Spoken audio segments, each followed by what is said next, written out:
America is home to 33 million small businesses, the beating heart of communities across the country. And proof that the American dream is still alive. This is a show about those dreamers and doers and the communities they serve. Their real life stories. Their struggles and successes. Their grit, determination, and passion. And the people who fight to keep their American dream alive. I'm Alfredo Ortiz. I'm Elaine Parker. And it's time for another episode of Main Street Matters, America's small business megaphone. Hi, and welcome to another episode of Main Street Matters, America's small business megaphone. I'm Elaine Parker. And I'm Alfredo Ortiz. And today we're joined by the governor of North Dakota and a Republican candidate for president of the United States, Doug Burgum. Governor, welcome to the show. Elaine, great to be with you and Alfredo. Governor, welcome to the show, and thank you so much. It was so great to see you a couple of weeks ago at our event down in Florida, where we were celebrating the life and legacy and just amazing achievements of a good friend of yours. I know, Bernie Marcus, the founder of the Home Depot. It really was great to be able to highlight everything that he has done to really protect the American dream and capitalism and entrepreneurship, which we're going to get into because your life really, I think, embodies a lot of the American dream spirit as well. So it was so great to see you there, though. Well, it was, and your Freedom Fighters Summit was so fantastic, and great speakers, great panelists, great dialogue and discussion about where America needs to go. And of course, Bernie was a highlight with all of his remarks that evening when he was being honored. But it was fantastic to be there, and congratulations to the Job Creators Network and all your partners. Thank you so much, Governor.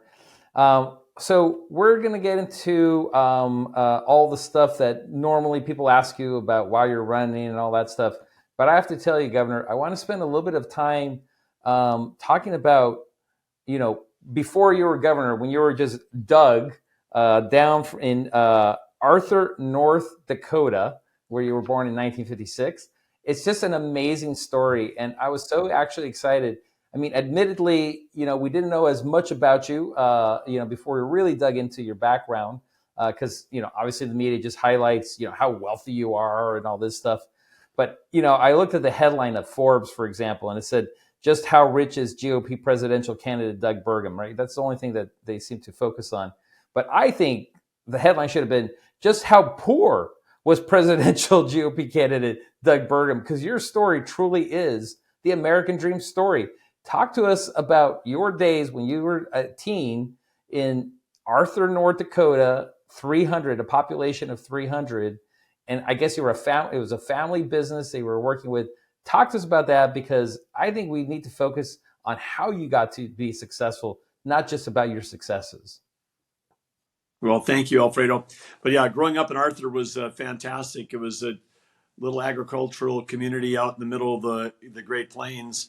And my dad was amazing. He was a World War II Navy vet. He'd signed up after Pearl Harbor. He had a college degree from North Dakota State. They made him an officer. He was put on a destroyer. He didn't see mom until after the war. And it's sort of only by the grace of God that I'm even here, because, 151 destroyers at Okinawa, 129 were hit by kamikaze. Wow. So it's a miracle. Wow.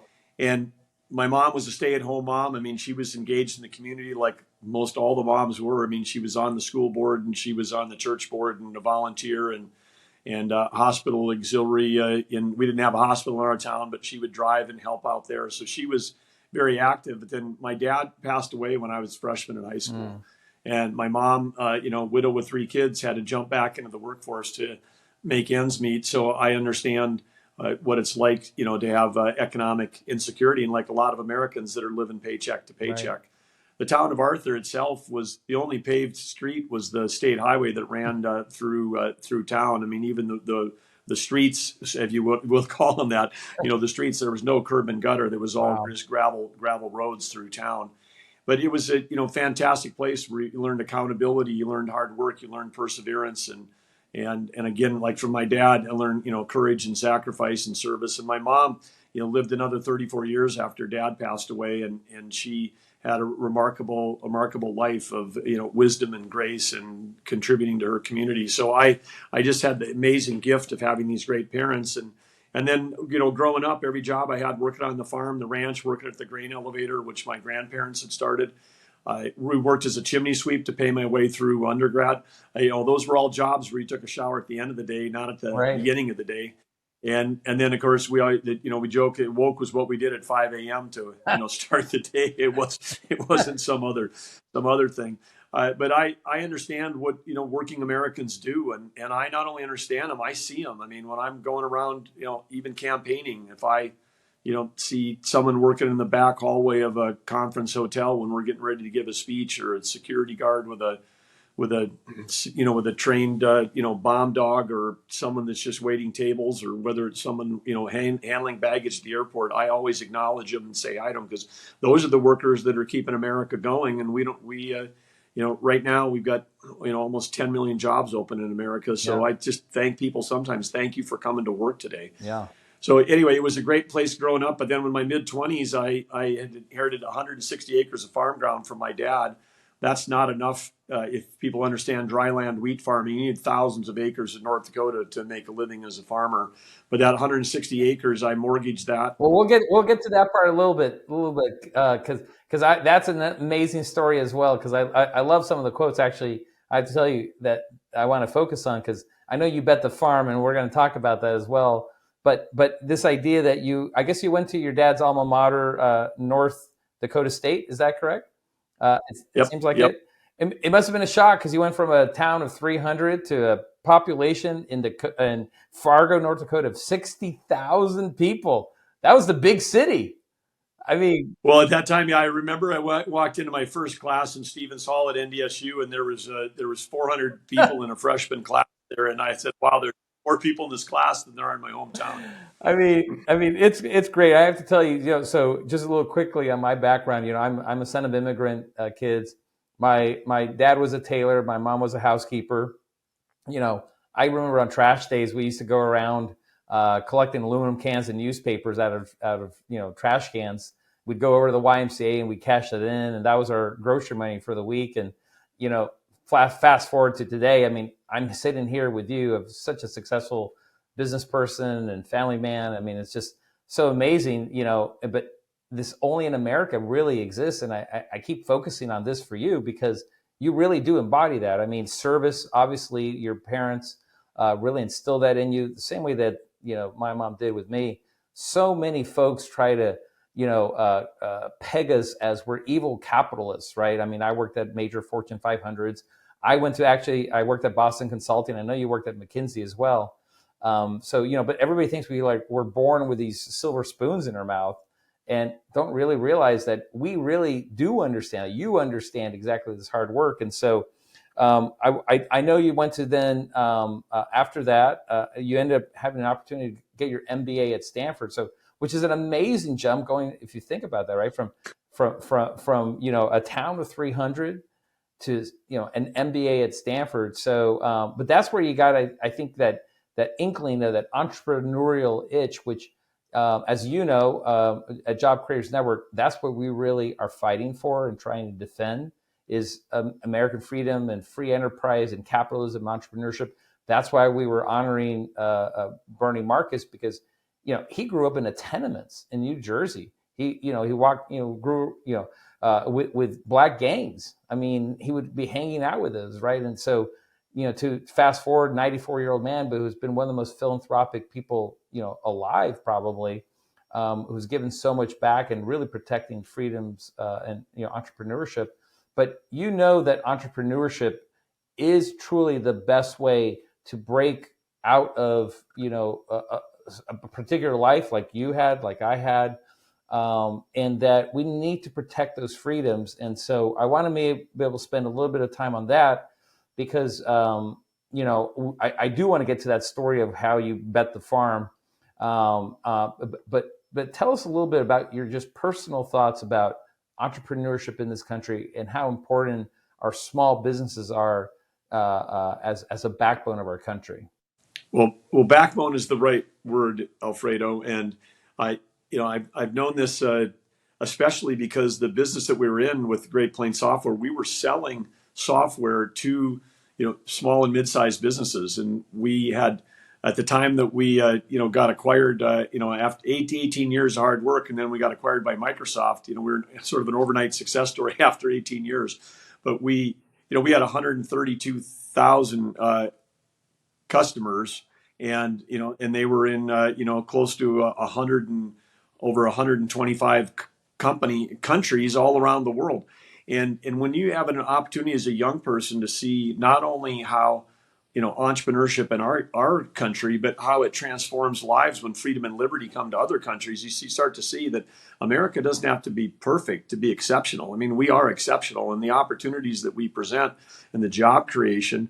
And I just absolutely love entrepreneurs. They were our customers, and we had a mission was improve the business success of our partners and customers.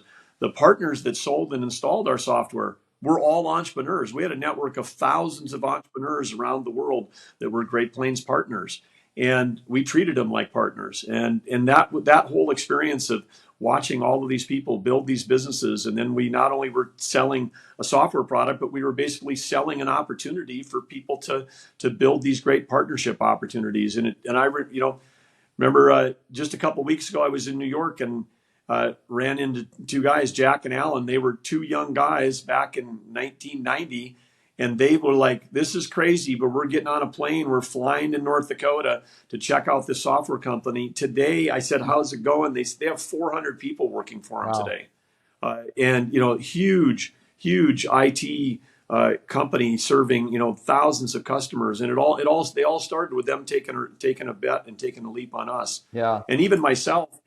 With you mentioned Stanford on the chimney sweeping, I jumped into that opportunity because there was an energy crisis in the 1970s when I was in college, and people were starting to burn wood in their homes, and there was chimney fires. And so I bought a used top hat and tails from a formal tux rental company. I had a 1947 a Chevy red pickup, and I was said, "Hey, I'm going to go out and start sweeping chimneys." Yield Chimney Sweep Company. An AP reporter wrote an article about me sitting on top of a chimney when it's 10 below in North Dakota, snow-covered roof. And at the last second, when I was applying to business schools, which I didn't even really know was a thing till about a month before, someone said, "Hey, there's this thing called an MBA." And so I applied to the 6 business schools that were listed in a Forbes magazine, and I went 6 for 6. And I'm sure because of the chimney sweeping article that was on there. So entrepreneurship opened a door for me. And thank goodness Stanford wanted a chimney sweep in their class. Yeah. Why do you think, Governor, that this administration is hell-bent on killing small businesses in this country?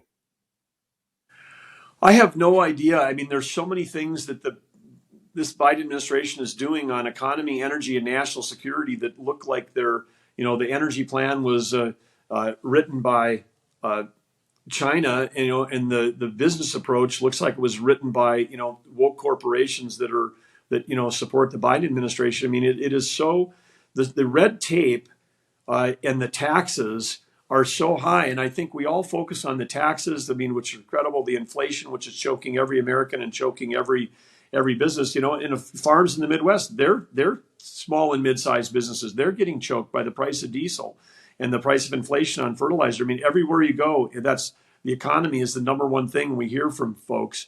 But interest rates, are pushing capital investment for small businesses out of reach. They're pushing the American dream of homeownership out of reach.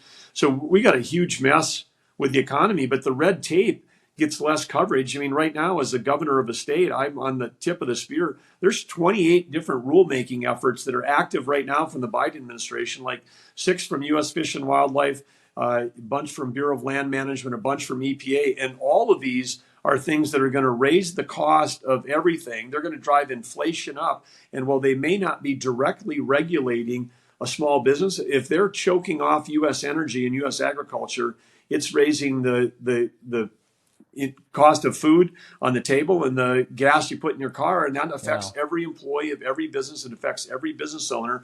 And so there's a huge effect of these Biden regulations that are just slowing down and choking the growth opportunities in our economy. Again, whether it's inflation, interest rates, or regulation. Yeah. Well, Governor, going back a little bit to, because I promised we would talk about this story because it's awesome. you betting the farm truly on your belief of this idea that the software company that you started off, you were the first investor. Tell us a little bit about that and what it felt like to put everything literally on the table to pursue your idea and your dream. It was January of 1983, and I was after grad school. I was working at McKinsey in Chicago, which you know well from having worked at BCG. But I was walking down the hallway, and Adil Zainalbai, who went on later to become the head of McKinsey India, but he was a year ahead of me. We were both associates. He had an Apple II computer with VisiCalc, and he goes, "Hey, check this out."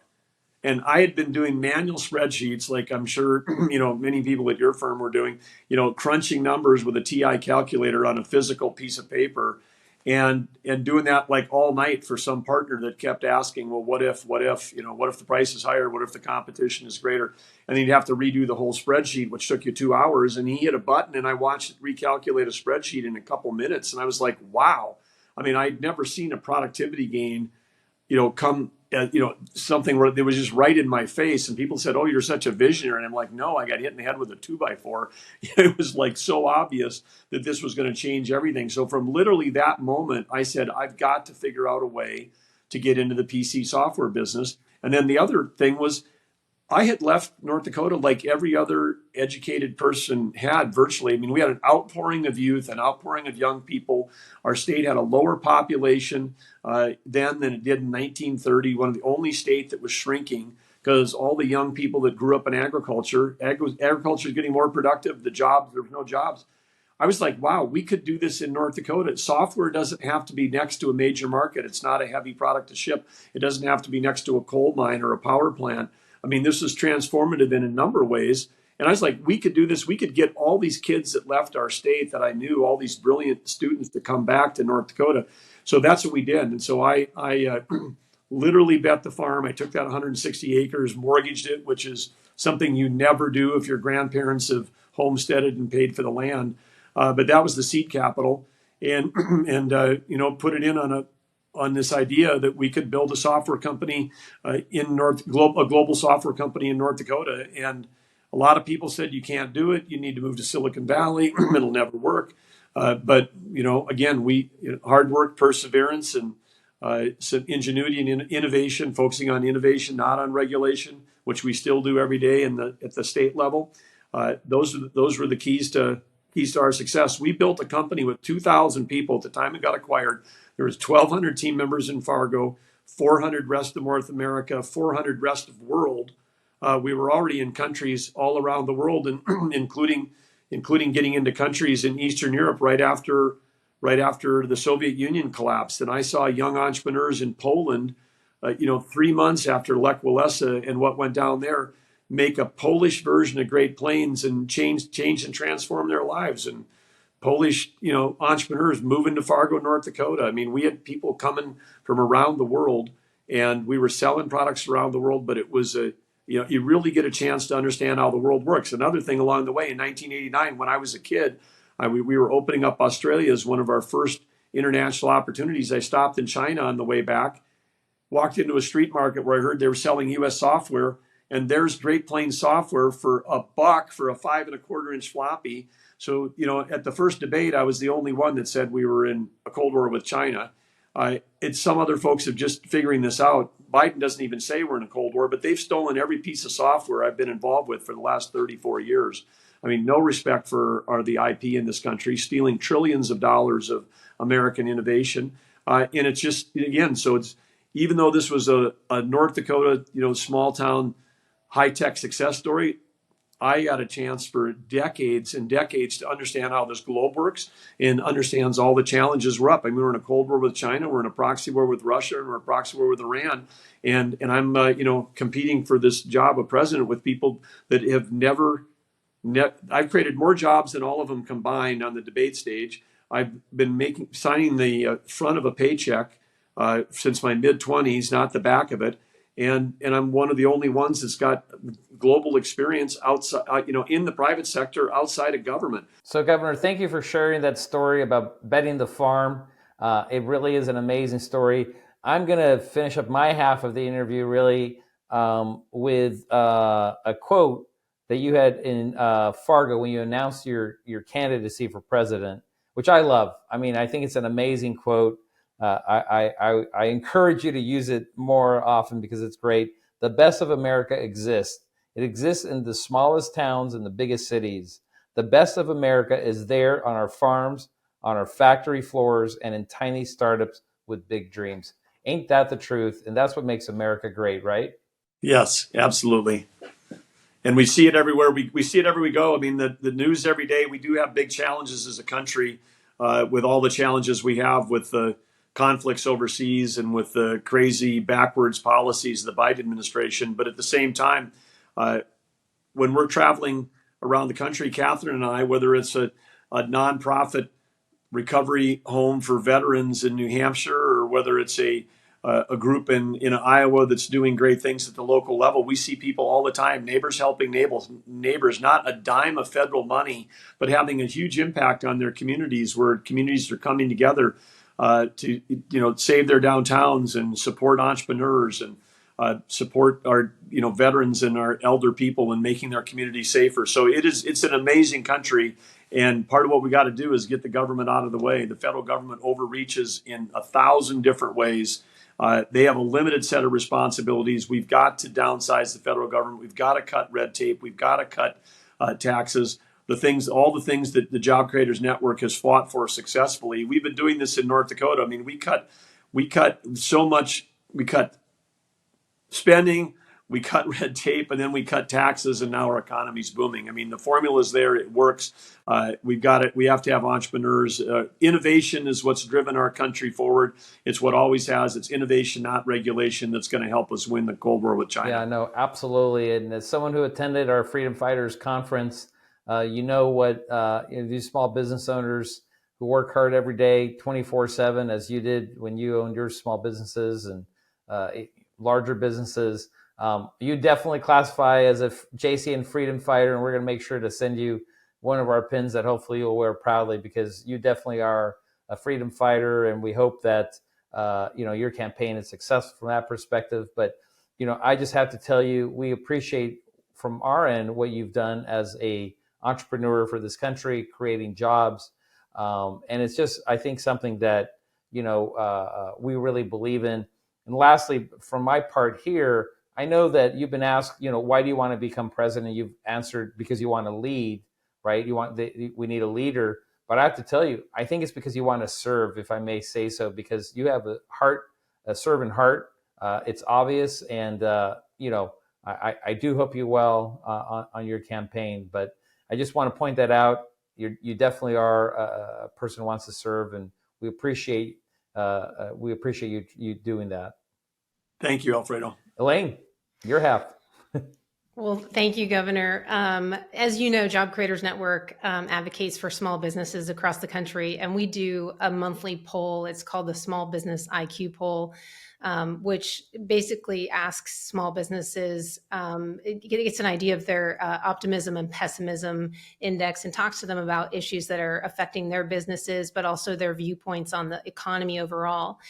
And our survey shows that one of the top concern for the last 2 years over everything has been inflation. It's killing our small businesses.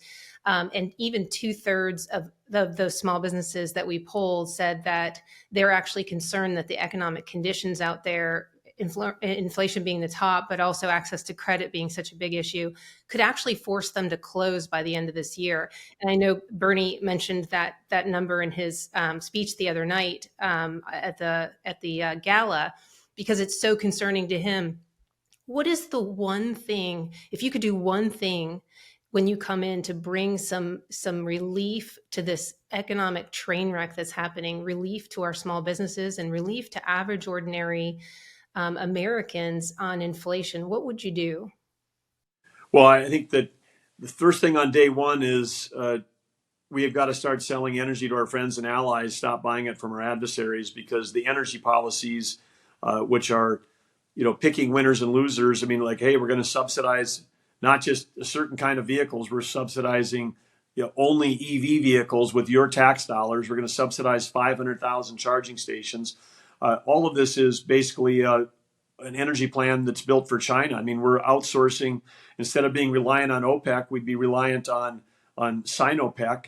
They control 85% of the rare earth minerals. So it's absolutely crazy to be sort of betting the future of our country on someone that we're actually in an active Cold War with.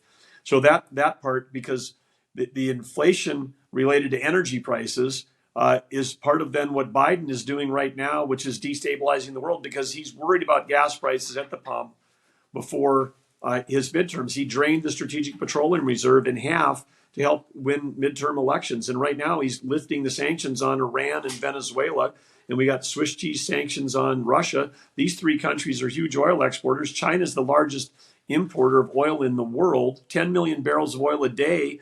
And basically Biden is setting it up so our adversaries, Russia, Iran, Venezuela, can all provide, cheap energy to China. I mean, I'm sure that, the lobsterman in New Hampshire and a farmer in Iowa would love to get 20% off on their diesel tomorrow. But, Joe Biden's doing that. So it's the opposite of what what Biden was doing on day one was, canceling legally permitted projects, moving a legal product. So when you cancel pipelines, and you do it to play to your base, you're actually endangering U.S. national security because part of national security is energy security. So that's number one. But stopping the federal spending, like when we took office in North Dakota, we cut 27% out of the state budget in the first 4 months in office. A lot of folks will stand on a debate stage and tell you they're going to cut spending. But if you said, okay, you can only be on this debate stage if you've actually cut government spending. And I don't talk about slowing the growth like, we were going to grow at 10% and now we're going to 8%. No, this is actually a 27% reduction in general fund spending.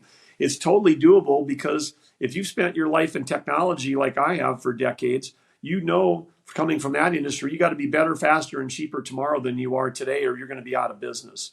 And that's what every small business has to do is they've got to get their cost in line with their revenues. And you can take so much cost out of government because there's 20% of every job in government is some mind-numbing, soul-sucking work that nobody cares about, that adds no value. And guess what? Those dedicated state or federal employees are thrilled when you cut the red tape because they don't have to make a report that they've been doing for 30 years that they know that nobody reads. They don't have to drive around in a pickup with a clipboard, checking on some regulation when they know that there's already an innovation, automated data collection solution that could do the job they're doing. So you can take out enormous amounts of cost. And if you want to get federal government revenue up, it's pretty easy. It's not raising taxes. The largest landowner in America is the federal government. The largest mineral owner, both of oil and gas and rare earth minerals, is the federal government. There was a story last week of a guy that bought a coal mine in Wyoming for $2 million. It's estimated now that if he could actually mine it, it's got $37 billion of rare earth minerals in it. Multiply that times all the federal land in the West. And so if we actually had a policy that said, this federal land, Theodore Roosevelt put away 240 million acres for the benefit and the use of the American people. He didn't say we're putting it away so you never set foot on it, never cut a tree. If we were actually doing that, guess what? The federal government revenues from sustainably developing these resources in a smart way, our balance sheet as a country, this is what we would do. This is how you win a Cold War. And this is how we reduce our dependence on other foreign entities. And this is how we would, have some tools to use because as an energy powerhouse and a food powerhouse, we've got all the tools we need to win against a Cold War partner that has to import energy and import food every day.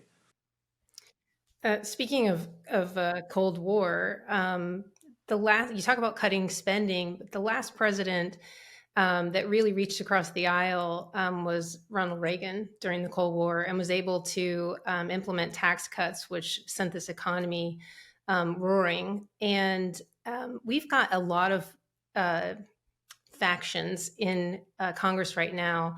And it's not just between the two parties, it's within the parties. It's almost come to blows, to be frank, this week.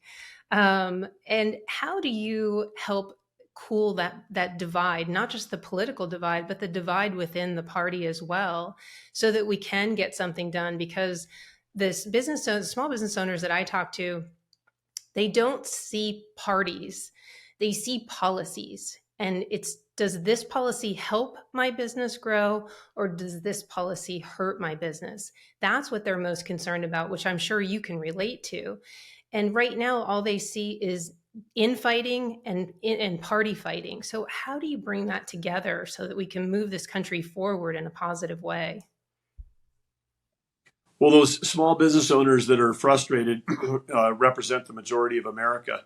I mean, we've got close to 70% that I'll call the exhausted majority that's in the middle, that doesn't understands that what's happening is that the political parties are just weaponizing certain issues to help their reelections, to help raise fundraising, to generate more anger. I mean, it's part of the way that the business models of social media are driven by, and people are more responsive to be afraid, be mad at this, and that's driving the political discourse. But it's not driving people's lives. Some people are just checking out and going, hey, how do I get through this? And what are the policies that are going to help me or hurt me?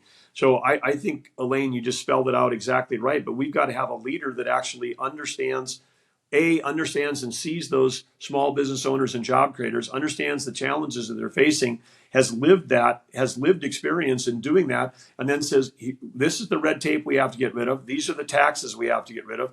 And this is how we unleash this incredible power of innovation. I mean, what's coming in America? What could come in the next 10 or 15 years?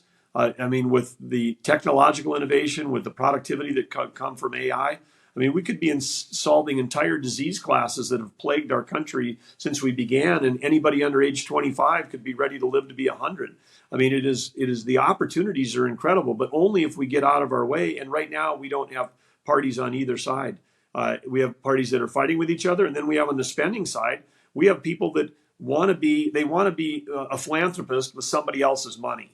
Here's a cause, let's give them money. No. I mean, if you want to be a philanthropist, go be Bernie Marcus, be successful, then give away some money. But let's create the opportunity for the markets to solve these problems, and it's incredible. In North Dakota, we've applied these principles, and right now we have the highest workforce participation, 70% of any state in the nation, and we have the second lowest unemployment.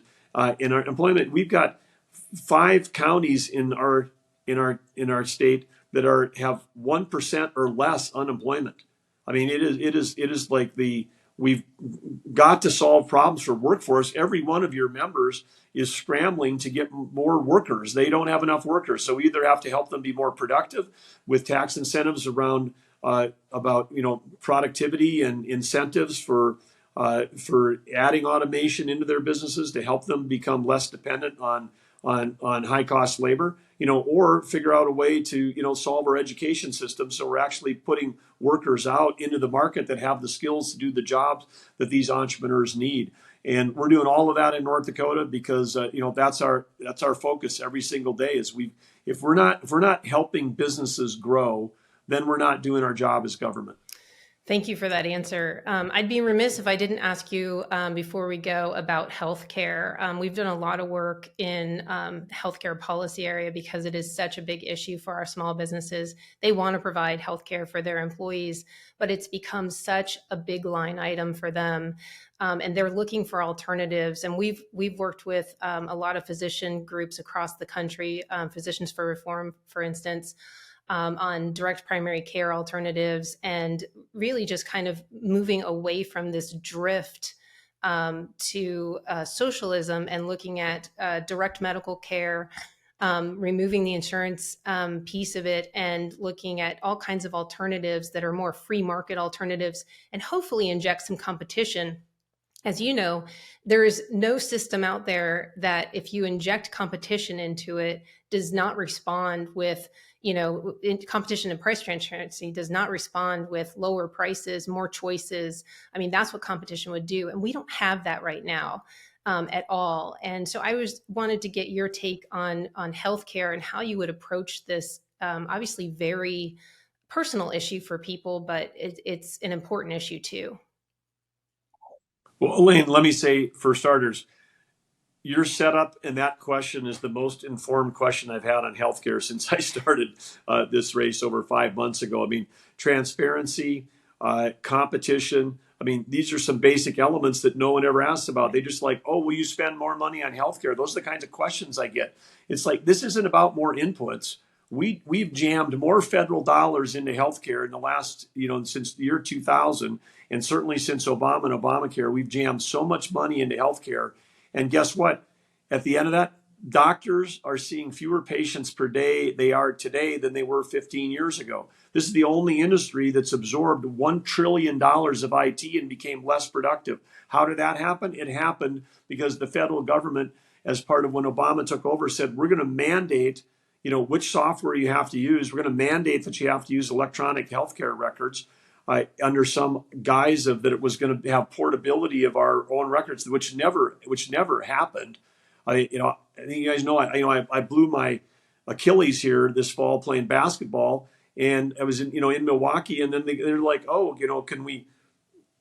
People are talking about faxing stuff or giving you a CD of like your things. It's like I don't have a CD player. What's a CD of my MRI going to help me? Can't we? I thought we spent $1 trillion. Can't you email this stuff? Can't you send a secure file? So it is like we've gone so far backwards.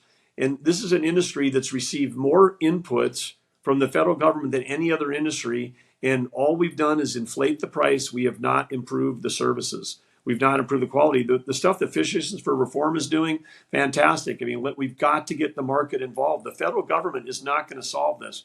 But I tell you, when I'm your president, both healthcare and higher education, we jammed $1.6 trillion of subsidy into it. And they're like, oh, we aren't subsidizing higher education. No, $1.6 trillion of loans is a subsidy because the student doesn't get the loan. The student turns around and writes that check to a university that has increased their tuition dramatically since the federal government started offering these low-cost loans. It inflated the price of higher education. It didn't improve the quality of education.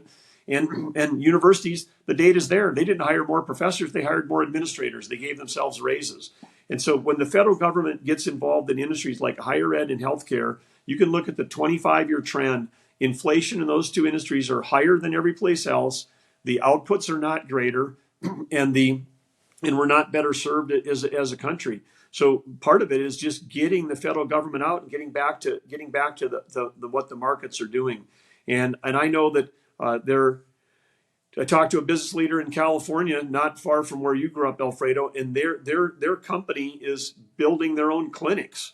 I mean, they're offering healthcare, but they're not offering healthcare. We're just going to keep paying 15% higher rates to some group. They're just basically said we're going to have to take it over ourselves for our own team members, and of course they're doing it at better service, better healthcare at a lower cost than what the federally convulsed markets are.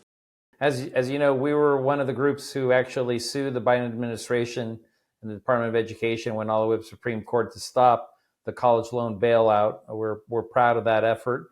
$420 billion averted of taxpayer money flowing out, from Biden's hands. And I have to tell you, that's one of the most informed answers on the higher education issue with inflation, because that's a position that we had taken, that bailing them out was not going to help the core issue of inflation at these colleges and universities because of the subsidization. So thank you for making that point. If we could keep you for maybe two more questions, I'd appreciate that. Yeah, absolutely. And let me just say, Alfredo, if you cancel $420 billion of student debt, that's like printing $420 billion of money. That is one of the most inflation at a time when we're fighting inflation and high interest rates. They do this and they try to hide it and say, oh, that's not inflationary. It's like printing. It's like exactly the equivalent of printing that money and handing it to people. Yeah, absolutely. And, the saddest part, and we could go on for this part, but the lawless nature of this administration and the workarounds on the Supreme Court decision that they're trying to do already. I think $100 billion now is floated around because basically he said, I don't care what Congress says. I don't care what the Supreme Court says. We're going to do it anyways because that's us. It's just horrific. And it's so unfair. If you had somebody that went to tech school and got a tech degree, and because they said I can't afford college or I don't want to pile on a bunch of debt, they're getting nothing. So basically you've got the working class is subsidizing people that went to college and got college degrees that didn't pay for themselves. And that is so unjust. And this is, and the Biden administration claims to be wanting to help these people, but all they're doing, this is just pay to play to try to get more votes ahead of these elections. I mean, Obama tried it in a smaller scale. Biden's going after it in a big scale, which is let's get these kids voting for us because we're gonna give them free money, pay for their debt. It's horrible. Just sticking on the topic of education, but going through more K through 12. I know one of your colleagues nearby you, Governor Kim Reynolds in Iowa, was able to get universal school choice and pass basically in her state. It's been some great pickup of, is my understanding. What's your thoughts overall on this in your state and across the country? Well, nationally, school choice has to be part of the answer. I mean, this is part of competition. It's part of parental involvement. It absolutely has to be there. If you have a super rural state like North Dakota, where we've got these massive rural areas with very few students, you could pass all the choice bills that you wanted, and you wouldn't end up with alternatives necessarily because there wouldn't be enough infrastructure, enough students to do it. So what we've done is try to just get rid of the red tape in education that affects all of the school districts in our state, 175 of them. And when we've done that, amazing things have happened. I mean, we just said, look, we're going to get, if the old criteria was 181 day school year and you got to have X number of hours per day. I mean, it basically is like we're counting butts and seats. We're not. And we're like, and what are teacher salaries and how much we're spending on education? Then you're all focusing on inputs. You're not focusing on outcomes. And we know that students learn differently in different pathways in different ways. They don't all just move through like an industrial model, one grade at a time. They learn at different rates and different paces and different spaces. So we've basically cut loose innovation and take things that have been around forever in the Midwest, where you've said, hey, because you talk to an education person today and they say, well, the best way that young people learn is hands-on, real-world, team-based learning. And it's even better if then there's like a set of things where you measure at the end, can they actually do those skills as opposed to just rote, repeating? Well, boy, we started listening to that and we said, wow, that sounds a lot like 4-H, achievement. That sounds a lot like FFA. FFA has got cybersecurity requirements. How about Boy Scouts and Girl Scouts with the merit badge system? So we basically said all of those things can now qualify. A school board and the local school board can decide if they want to have those credits. If someone's got a cybersecurity certificate from FFA, they can give out a half a credit for a kid in high school to say that they've taken care of that responsibility. And if you've got 5 merit badges related to healthcare, you don't have to take some boring half credit class on healthcare. So we basically just cut loose the whole idea of that, it's sitting in a chair, in a room, in a building for 12 years is how you get an education. And co-ops, apprenticeships, connecting the community businesses with those schools and driving partnerships. All of these things, again, I mean, watch the kids' eyes light up. I've talked to kids that are they're in the equivalent of their freshman year. They got their first year of an associate degree while they were still in high school. Now they're getting their second year of their associate degree. It's October of what would be their freshman year. And instead of a bunch of student loan debt, they said, I've already got an offer for $72,000 a year to be a power plant manager when I finish what is the equivalent of my freshman year. Oh, and by the way, the company I'm going to work for is going to pay for any college tuition that I want to take. It's not an either or thing. It's like, this is a way to get a college degree, get a job, have no debt. The kid already had, he, instead of college debt, he'd gone out and bought a Ford F-150 pickup. I mean, it's October of his freshman year. So, I mean, it's like we can transform education. Choice is one of those tools, but we've got to get after the whole system to try to give kids an opportunity to learn and learn it the way that they want to learn. And so, anyway, we've got some very exciting success stories in North Dakota, and we're doing it in places where some of the traditional models where you might have, we've got alternative schools in a large metro area. Some of that doesn't work in a rural area, but we found ways to work around that. That's awesome. We just launched an initiative. I'm sure you heard us talk about the Education Freedom Alliance. I'll talk to you maybe about it if you're around at the next RGA meeting. I'd love to share what we're doing there with you. I think you'll be very interested. I would love for you to be part of that. One last question before we let you go, if you don't mind. It's a very, very, very important question overall, and it's abortion, the topic of abortion. I'm not going to ask you your position on it because we know that you just signed a law, state legislature passed, and you signed it into law. So we already know what your state is doing from that perspective. But as you know, in the midterms and just last Tuesday in Kentucky and in Virginia, the topic has been successfully used as a cudgel against the Republicans and as against a topic. We're concerned that in 2024, it's going to be an effective cudgel again.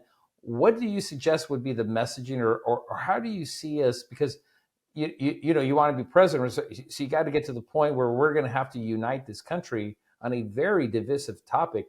How do you see us doing this? What's the messaging for our party in particular, for the Republican Party, to make sure that either you or anyone else on that stage becomes president, and that we can unite this country back on this issue?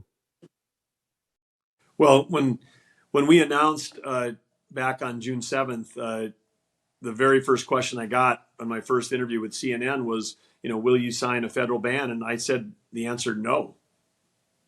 Right. And then I paused, and they're like, whoa, well, that's like the shortest, clearest answer we've ever had from a Republican. And I'm like, well, it's clear because the 10th Amendment, I mean, there's certain powers delegated to the federal government. And those were delegated by who? Delegated by the states. The states created the federal government, not the other way around. And the 10th Amendment's only 28 words, but it says if those things not specifically delegated to the federal government are reserved exclusively for the states, or to the people. And so, their 50-year fight to overturn Roe v. Wade, it went back to the states. And that's where it should stay. And the idea that we've got presidential candidates that are debating over the length of and type of a federal abortion ban, when it's not even the job of the federal government. This is going to have to get sorted out. And as a party, if we can't win a national election. You talked about Republicans being divided. Let's just share the facts. There are not enough Republicans in America to elect a president. If every single Republican voted for the same person based on the way Republicans are distributed by state, we still lose. You need to have independents actually vote for you to actually win the White House. And in most states, to win a Senate seat, to win a statewide seat in most states, certainly in the swing states, you've got to have independents. So we can fight amongst ourselves all day long, and we're going to end up with the same result like we saw, losing in 18 and 20, 22, losing in the last couple of weeks. I mean, it's like at some point we have to understand that we have to have a message that actually is inclusive to people that are not registered Republicans, or you don't win elections. Everybody gets to vote in this country, and you don't have to be a Democrat or Republican to vote. And so the November 2024 election is going to be decided in 7 states. 43 of them we already know which direction they're going. And in those 7 states, the rural counties are going to vote red, and the urban counties, the deep blue urban, are voting blue. So we call it a national election. That election is going to take place in 20 counties. And we have run our race from the day we announced with the understanding that we were going to have to win in those counties. And so we've got a platform that uplifts every American, and for issues that are divisive, those are left to the states. They don't have a place in a federal election. Now, your friend and colleague, Governor Youngkin in Virginia, last Tuesday put a lot of political capital on the line behind a 16-week. It looks like he had unity around that amongst the Republican Party in his state, around a 16-week limit on abortions there, with exceptions for horrific reasons. That for many, I think a lot of folks that thought that was going to be a national blueprint potentially for the Republican Party for 2024. Obviously, that didn't happen. He actually took some hard losses there, losing the House and not being able to flip the Senate. So, again, going back, I know your position on a state by state decision, but there was one where we thought that would actually be a winning position in that state, yet he lost. Well, I'll leave that to all the. There's been 7 by 24-hour coverage from the pundits about that, but I'll leave it to them. I'm running for president, not for pundits, so I'll leave others to comment on that. But I mean, I think it's just an indication that that Republicans haven't found the answer yet on this thing. And as a party that, believes in freedom and liberty, this is a party where we've got to we have to think about how consistent are we in terms of that message, in terms of attracting, and what are we going to do over the next decade or two to attract independents, because the Republican brand is not strong among people that are age under 30. And if we got more Republicans that are dying each year because of we slant older than the other party, and we're not bringing in young people. Demographically, we start to look like Japan. I mean, Japan's losing 800,000 people a year. They're not growing; they're shrinking. And so, if we want to grow the party, we better be able to think about how we have to do that. And nobody. And right now, I guess the biggest turnoff that I see when we're out talking to voters is this lack of engagement or exhaustion with the divisiveness that's going on. They see the problems that we talked about. Inflation is killing the families and killing and you talked early on about how businesses may have to go out of business because of that. Well, think about hiring. The Job Creators Network is about job creation. And if you've got people that say, I can't afford to pay the team members I have now, they're going to stop hiring. I mean, there's a train wreck coming if we don't get this thing turned around on all fronts. And so these are the issues that we have to focus on. And those are going to be the winning issues, because we know that if you get it right on economy, energy, and national security, and part of national security is border security. If you get that whole thing right, that's going to make America safer and more prosperous. We're going to stop the flood of illegal immigration, and we're going to stop the fact that we've lost 5 Vietnams of overdose deaths since Joe Biden took office, and that's 300. We're losing 300 people a day. And it's when it's big numbers like that, it's a statistic that sort of washes over you. But I'm having lunch 2 days ago in Clayton County, Iowa, with a woman whose brother is a volunteer ambulance driver in a rural area, just like my brother was for 25 years. And in one weekend in rural Iowa, he had 3 ambulance calls, all overdose deaths. Everybody died. The only thing they had in common, they didn't know each other. They weren't friends. They weren't, connected in any way, but they'd all been to Madison, Wisconsin the week before. They all ended up with fentanyl-laced drugs, and they all died. And this is happening. These tragedies are happening all over the place. And these are things. And when those deaths, those aren't Republican, independent, Democrats. I mean, addiction and these fentanyl poisonings, they're cutting across if we can't unite the country around an issue where we know it's indiscriminate, fentanyl has no idea what party you belong to or if you belong to one at all. If we can't work together as a nation to solve that problem, and if we as Republicans can't be the leaders that bring people together on that, why would a young person say, oh, I want to be part of that party? Because they're watching their friends die, and then they're watching a bunch of grown-ups fight back and forth over things that they may not even matter to them. So this goes back to leadership, and it understands the people that you're leading, and it understands part of leadership is taking positions which aren't maybe necessarily the most popular ones, but they're the ones that are going to do the most to make sure that we've got a safe and prosperous future for ourselves and our children and our grandchildren. Yeah, no, absolutely. Governor, I want to thank you, because absolutely inspirational story. Your campaign is inspirational. I thank you, and I know Elaine's going to bring it home for us now. But again, thank you for my part.